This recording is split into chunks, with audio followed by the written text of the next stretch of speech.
सुमंतु मुनि कहने लगे, हे राजन, इस प्रकार सांब सूर्य नारायण से वर प्राप्त कर बहुत प्रसन्न हुए और वर प्राप्ति को आश्चर्य मानते हुए अन्य तपस्वियों के साथ समीप में स्थित चंद्रभागा नदी में स्नान करने के लिए गए।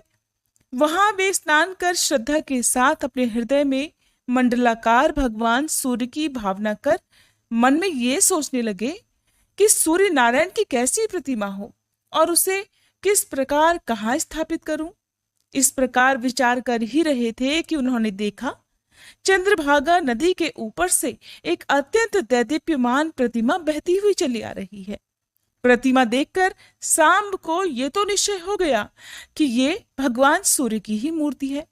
जैसी उन्होंने आज्ञा दी थी, ये तो वही सूर्य प्रतिमा है, इसमें किसी प्रकार का कोई संदेह नहीं। ये सोचकर नदी से उस तेज से चमकती हुई मूर्ति को निकालकर उन्होंने मित्रवन यानी कि जो जगह मुल्तान में है, उसमें एक स्थान पर तपस्वियों के साथ विधि पूर्वक उसकी स्थापना की। ये भी आप जानिए कि हमारे सनातन धर्म की जो पहुंच है, हमारे सनातन धर्म की जो संस्कृति है या जो प्रतिमाएं हैं, वो कहाँ कहाँ तक है। तो उनकी जो मूर्ति थी, उन्होंने वो मुल्तान में एक जगह है मित्रवन, वहां पर स्थापित कर दी। अब स्थापना करने के बाद उन्होंने एक दिन सूर्य प्रतिमा को प्रणाम करके पूछा कि हे नाथ, आपकी ये प्रतिमा किसने बनाई? इसकी आकृति तो बड़ी सुंदर है, आप कृपा कर बताइए।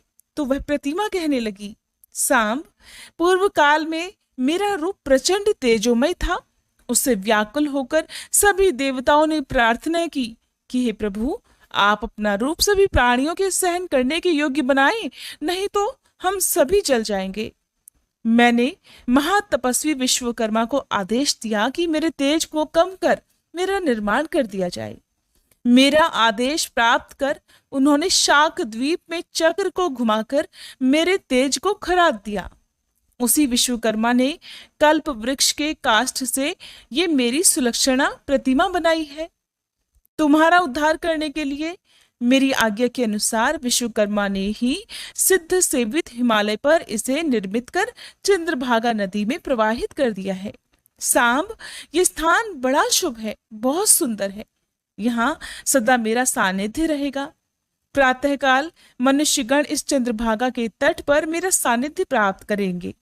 मध्याह्न में कालप्रिय में अर्थात कालपी में और अनंतर यहाँ प्रतिदिन आकर मेरा दर्शन प्राप्त करेंगे। पूर्वाह्न में ब्रह्मा, मध्याह्न में विष्णु और अपराह्न में शंकर सदा पूजा करेंगे।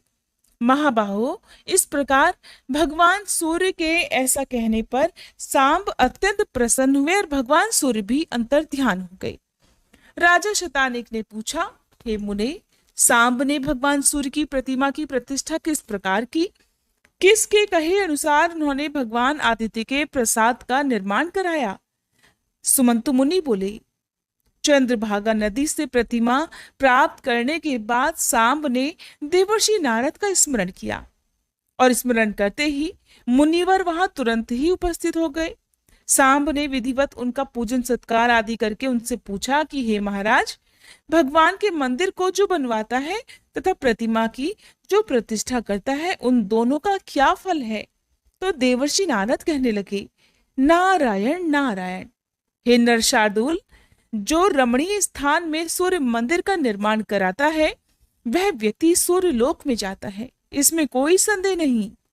सांब ने फिर पूछा, हे मुनिवर, सूर्य मंदिर का निर्माण किस प्रकार और किस स्थान पर कराना चाहिए, आप इस बारे में भी बताइए। तो देवर्षि नारद कहने लगे, जहां जल राशि निरंतर विद्यमान रहे वहां मंदिर बनवाना चाहिए, या सबसे पहले एक विशाल जलाशय का निर्माण कराना चाहिए। यश और धर्म की अभिवृद्धि के लिए वहां देव मंदिर का निर्माण कराना चाहिए। उसके पास उद्यान अर्थात बगीचे और पुष्प वाटिका भी लगवानी चाहिए। ब्राह्मण आदि वर्णों के लिए जैसी भूमि वास्तुशास्त्र की दृष्टि से प्रासाद निर्माण के लिए वर्णित है, वैसी ही भूमि देव प्रासाद के लिए भी प्रशस्त मानी गई है। सूर्य नारायण का मंदिर पूर्वाभिमुख बनवाना चाहिए, अर्थात उसका मुंह पूर्व की ओर हो। पूर्व की ओर द्वार रखने का स्थान न हो तो पश्चिम की ओर मुंह करके करवाना चाहिए, परंतु मुख्य पूर्वाभिमुख ही है। स्थान की इस प्रकार से कल्पना करें कि मुख्य मंदिर से दक्षिण की ओर भगवान सूर्य नारायण का स्नान गृह और उत्तर की ओर यज्ञशाला रहे। भगवान शिव और मातृका का मंदिर उत्तराभिमुख, ब्रह्मा का पश्चिम और विष्णु जी का उत्तर मुख बनवाना चाहिए। भगवान सूर्य के दाहिने पार्श्व में निक्षुभा तथा बाएं पार्श्व में राज्ञी को स्थापित करना चाहिए। ये भगवान सूर्य नारायण की पत्नियां हैं। सूर्य नारायण के दक्षिण भाग में पिंगल, वाम भाग में दंडनायक, सम्मुख श्री और महाश्वेता की स्थापना करनी चाहिए। देवग्रह के बाहर अश्विनी कुमारों का स्थान बनाना चाहिए। मंदिर के दूसरे कक्ष में राज्ञ और श्रोस, तीसरे कक्ष में कलमाश और पक्षी, दक्षिण में दंड और माठा, उत्तर में लोक पूजित कुबेर को स्थापित करना चाहिए। कुबेर से उत्तर रेवंत और विनायक की स्थापना करनी चाहिए, या जिस दिशा में उत्तम स्थान हो वहीं पर उनकी स्थापना करें। दाहिनी और बाईं ओर अर्घ्य प्रदान करने के लिए 2 मंडल बनवाएं। उदय के समय दक्षिण मंडल में और अस्त के समय वाम मंडल में भगवान को अर्घ्य दें। चक्राकार पीठ के ऊपर स्नान गृह में 4 कलशों से भगवान सूर्य की प्रतिमा को साविधि स्नान कराएं। स्नान के समय शंख आदि मंगल वाद्य बजाने चाहिए। तीसरे मंडल में सूर्य नारायण की पूजा करें। सूर्य नारायण के सामने दिंडी की स्थानक अर्थात खड़ी हुई प्रतिमा स्थापित करनी चाहिए। सूर्य नारायण के सम्मुख समीप में ही सर्वदेवमय व्योम की रचना करनी चाहिए। मध्याह्न के समय वहां सूर्य को अर्घ्य देना चाहिए, या मध्याह्न में अर्घ्य देने के लिए चंद्र नामक तृतीय मंडल बनवाएं। प्रथम स्नान कराकर याद में अर्घ्य दें। भगवान सूर्य के समीप ही उचित स्थान पर पुराण का पाठ करने के लिए स्थान भी बनाना चाहिए। ये देवताओं के स्थापन का विधान है। ग्रहराज और सर्वतोभद्र ये 2 प्रसाद सूर्य नारायण को अतिशय प्रिय हैं। नारद जी बोले, सांब, अब मैं विस्तार के साथ प्रतिमा निर्माण का विधान भी बतलाता हूँ, ध्यान पूर्वक सुनो। भक्तों के कल्याण की अभिवृद्धि के लिए भगवान सूर्य की प्रतिमा 7 प्रकार की बनाई जा सकती है। सोना, चांदी, ताम्र, पाषाण, मृतिका अर्थात मिट्टी, काष्ठ और चित्रलिखित अर्थात तस्वीर के रूप में। इसमें काष्ठ की प्रतिमा के निर्माण का विधान इस प्रकार है। नक्षत्र तथा ग्रहों की अनुकूलता और शुभ शकुन देखकर मंगल स्मरण पूर्वक काष्ठ ग्रहण करने के लिए वन में जाकर प्रतिमोपयोगी वृक्ष का चयन करना चाहिए। दूध वाले वृक्ष, कमजोर वृक्ष, चौराहे, देवस्थान, वल्मीक, शमशान, चैत्य, आश्रम में लगे हुए वृक्ष तथा पुत्रक वृक्ष जिसको किसी बिना पुत्र वाले व्यक्ति ने पुत्र के रूप में लगाया हो, या बाल वृक्ष जिसमें बहुत कोटर हो, अनेकों पक्षी रहते हो, शस्त्र, वायु, अग्नि, बिजली तथा हाथी आदि से दूषित वृक्ष, 1-2 शाखाओं वाले वृक्ष जिनका अग्रभाग सूख गया हो, ऐसे वृक्ष प्रतिमा के कभी योग्य नहीं होते। महुआ, देवदारू, वृक्षराज, चंदन, बिल्व, खदिर, अंजन, निम्ब, श्रीपर्ण और पनस अर्थात कटहल, सरल, अर्जुन और रक्तचंदन ये वृक्ष प्रतिमा के लिए सर्वोत्तम हैं। चारों वर्णों के लिए भिन्न भिन्न काष्ठ का विधान बताया गया है। अभिमत वृक्ष के पास जाकर वृक्ष की पूजा करनी चाहिए। पवित्र स्थान, एकांत, केश, अंगर शून्य, पूर्व और उत्तर की ओर स्थित, लोगों को कष्ट न देने वाला, विस्तृत सुंदर शाखाओं और पत्तों से समृद्ध, सीधा, व्रण शून्य तथा त्वचा वाला वृक्ष शुभ होता है। स्वयं गिरे हुए या हाथी से गिराए गए, शुष्क होकर या अग्नि से जले हुए और पक्षियों से रहित वृक्ष का प्रतिमा निर्माण में उपयोग नहीं करना चाहिए।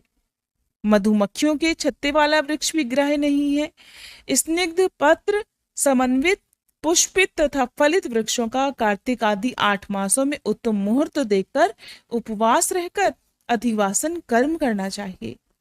वृक्ष के नीचे चारों ओर लीप कर गंध, पुष्पमाला, धूप आदि से यथाविधि पूजन वृक्ष की करें। फिर गायत्री मंत्र से अभिमंत्रित जल से प्रोक्षण करें। 2 उज्जवल वस्त्र धारण कर वृक्ष की गंधमाल्य से पूजा करें और उसके सामने कुशासन पर बैठकर देवदारू की समिधा से अग्नि में आहुतियां देकर नमस्कार करें। इस प्रकार स्तुति करें कि हे प्रजासती सत्य स्वरूप, इस वृक्ष को नमस्कार है। हे देव, इस वृक्ष में आप सानिध्य करें।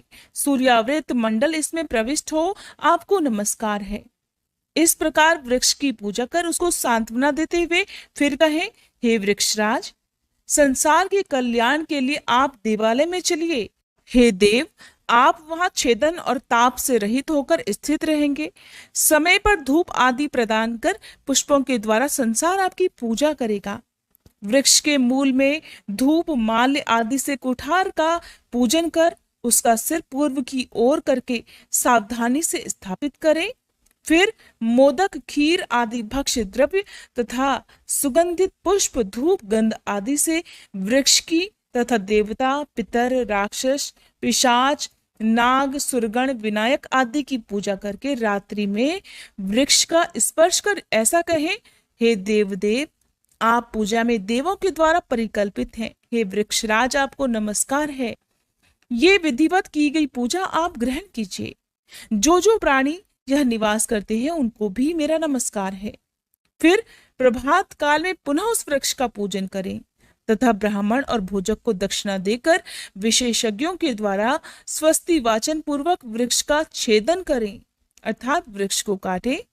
पूर्व, ईशान और उत्तर की ओर वृक्ष कटकर गिरे तो बहुत अच्छा है। शाखाओं के इन दिशाओं में गिरने पर ही वृक्ष का छेदन करें, नहीं तो मत करें।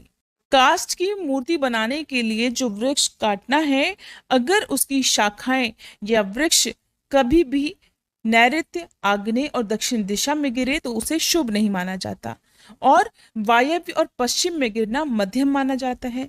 पहले वृक्ष के चारों ओर की शाखाओं को काटने के बाद ही वृक्ष को कटवाना चाहिए। वृक्ष से शाखाएं सभी प्रकार से अलग हो जाए और टूटकर गिरे नहीं, एक शब्द भी नहीं हो तो उत्तम है।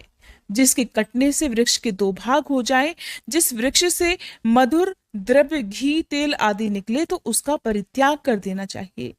इन दोषों से रहित अच्छा काल देखकर काष्ठ का संग्रह करना चाहिए, तभी उसकी प्रतिमा का निर्माण करना चाहिए।